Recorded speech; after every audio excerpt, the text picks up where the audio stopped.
ሰላም ቤተሰቦች እንዴት ቆያችሁ? ዛሬም በቀጣይ ቪዲዮ ተመልሻለሁ ማለት ነው። በዛሬው ቪዲዮ ደግሞ ከዚህ በፊት በነበረው ቪዲዮ ኮመንት ላይ ስለ ቪዲዮ አስተያየት የሰጡ ከነሱ ሰዎች ውስጥ የነሱን ስም እንጽፋለን ማለት ነው።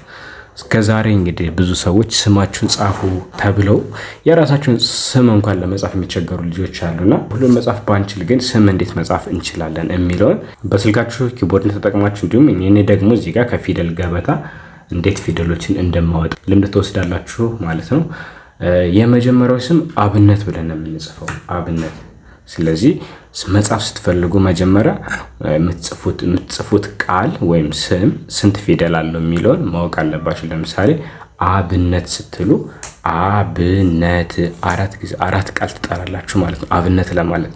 ስለዚህ የምትጽፉት ነገርም አራት ፊደል ነው ማለት ነው። ስለዚህ አ የት እንዳለች፣ ብ የት እንዳለች፣ ነ የት እንዳለች፣ ት የት እንዳለች ደግሞ ፈልጋችሁ ማግኘት እሱ ጋር ትኩረት አድርጋችሁ ቀላል ነው። በቃ ያን መፈለግ ከቻላችሁ፣ በተለይ ደግሞ ወደ ጎን ፊደሎች ማንበብ ከቻላችሁ፣ አሁን በን የመጀመሪያውን የመጀመሪያውን ፊደል ካወቃችሁ በቡ ቢ ባ ቤ ብ ቦ የሚሉትን ፊደሎች ማወቅ መጥራት የምትችሉ ከሆነ በዚህ መንገድ ነው ያላችሁን ነገር ማስተካከል የምትችሉት ማለት ነው። በነገራችን ላይ ያው እኛ ተማሪዎችን ኦንላይን እያስተማርን እናግዛለን። ባላችሁበት መማር ትችላላችሁ። ከእናንተ የሚጠበቀው አሁን የምነግራችሁን ስልክ ቁጥር ሴቭ አድርጋችሁ ኢሞ፣ ቴሌግራም፣ ዋትሳፕ ላይ መደወል ነው።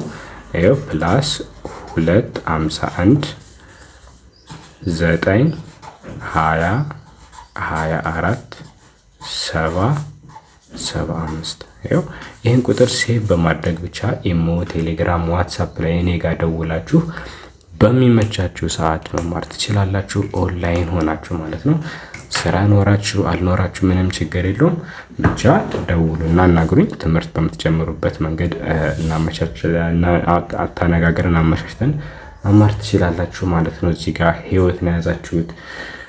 ሁላችንም ተጓዥ ነን፣ ግን ደግሞ ደስተኛ ሆነን ሁሉንም ነገር ከሰው ጋር እኩል መሆን አለብንና እንደ ቀልድ አትዩት ማለት ነው። ማንበብ መጻፍ መቻል አለባቸው። አሁን አብነት ብለን እንጽፋለን። አሁን አብነት ስንል አራት ፊደል አለው ብለናል። አብነት። ስለዚህ መጀመሪያ የምንጽፈው ማን ነው? አ ነው የምንጽፈው፣ አ። ስለዚህ አ ስንተኛ ፊደል ነች የሚለው እናያለን። ለምሳሌ አሁን አ ስንል አ አንደኛ ፊደል ነች። ስለዚህ ከነዚህ ፊደሎች ውስጥ አንደኛ ፊደሎች እነዚህ ናቸው።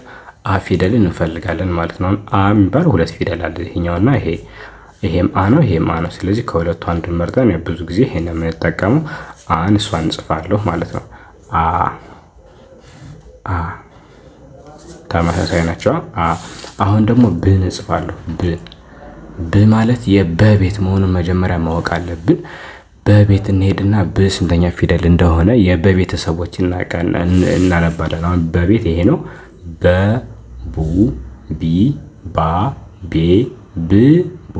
ስለዚህ ብ ስንል እዚህ ጋር ስንተኛ ፊደል? ስድስተኛ ፊደል ላይ እናገኛታለን ማለት ነው። ስለዚህ ብን እንጽፋለን። ብ አ ብ ራሷን አስመስዬ ጽፋለሁ ማለት ነው። ካጎን አላት ብ። ቡ ሲሆን በዚህኛው ነው። ይሄ ቡ ሲሆን ቅጥያው እዚህ ጋር ነው። ይሄ ብ ሲሆን ደግሞ ቅጥያው እዚህ ጋር ነው። በግራና በቀኝ የመሆን ልዩነት ነው ያለው። ቀጣይ ደግሞ አሁን አብነት ስንል ነ ፊደል ነም አንደኛ ፊደል ነው። ነ ይሄው እዚህ ጋር አለ። ነንም ጽፋለሁ እንደዚች ነ። ቀጣይ ደግሞ ት ነች። ት የማን ቤት ነው? ተቤት። የተቤት ስንተኛ ፊደል? እስኪ እናንብበው። ተ ይሄ ነው። ተ ቱ ቲ ታ ቴ ት። አያችኋት? ስድስተኛ ፊደል። በዚህ መንገድ ነው ፊደሎች የምታገኛቸው። ት። እናንተም ደግሞ ማንኛውም ኮመንት ላይ ብትጽፉ በቀጣይ በእናንተ ስም የመስራት እድሉ ልታገኙ ትችላላችሁ። እንደዚህ መርጠን እንጽፋለን። አሁን ሌሎች ስሞችን እንጽፋለን። ለምሳሌ ገመቹ የሚል ኮመንት አለ። ገ ፊደል መጀመሪያ እንጽፋለን። ገ እቺ አያችኋት? እዚህ ጋር የመጀመሪያ ፊደል ስለሆነች ወደ ጎን መቁጠር አያስፈልገንም። ገ ራሷን ጻፍን። መም የመጀመሪያ ፊደል ስለሆነ ራሱ ይሄን እንጽፋለን። ያው እንደዚህ እንጽፋለን ማለት። ከዛ ቹ ነች። ቹ ደግሞ የቸ ቤት ቸ ነው። አንደኛ ቤቱ ቸ ነው። ቹ ስንል ያው አንደኛ ፊደል አይደለም። ስለዚህ ቸን እንሄድና ወደ ጎን እናነባለን። ቸቹ ቺ ቻ ቼ ቺ ቾ ብለን ሙሉን ስናነበው ቸቹ ስንል ቹን ሁለተኛ ፊደል ላይ እናገኛታለን ማለት ነው። ስለዚህ ቹን እንደዚህ አድርገን እንጽፋለን። ሁለተኛ ፊደል እዚህ ጋር ቀጥያለን። ይሄው ገመቹ። ይሄ ደግሞ እዚህ ጋር አብነት። እሺ አሁን ደግሞ ሙሐመድ ብለን እንጻፍ። ሙሐመድ። እሺ ሙ ስንል መቤት መሙ ሙ እዚህ ጋር ሁለተኛ ፊደሏን እንጽፋለን። ሙ እንደዚህ ቀጥያላት ሁለተኛ ፊደል ስትሆን ከዛ ሙሃ ሃ ሃ አንደኛ ፊደል ሃ ሁ ሂ ሃ። አሁን በድምጽ አንደኛ ፊደልና አራተኛ ፊደሎቹ ሃ ሃ ነው የሚሉ ግን ብዙ ጊዜ ሙሐመድ የሚለው በአራተኛ ፊደል ነው የሚጻፈው። ሃን አራተኛ ፊደሏን አረጋታለሁ። ሙሃ ከዛ መ ደግሞ የመጀመሪያው መ ከዛ ድ ደግሞ ደ ቤት ሄዳለሁ። ደ እዚህ ጋር አለ። ደ ዱ ዲ ዳ ዴ ድ ሲሆን ስድስተኛ ፊደል እሷን ራሷን እጽፋለሁ ማለት ነው።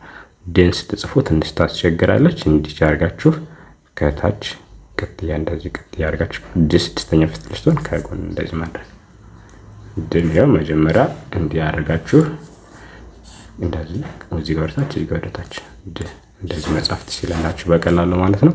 ስለዚህ ለመማር ያው 251 እዚህ ጋር ፕላስ ብላችሁ 9 20 24 775 ብላችሁ ደውላችሁ ባላችሁበት መማር ትችላላችሁ። ስማችሁን ደግሞ እንደዚህ እንድንጽፈው እንድንማርበት ኮመንት ላይ ሐሳባችሁን የማንኛውም ሐሳባችሁን ጻፉልኝ ማለት ነው። አመሰግናለሁ። መልካም ጊዜ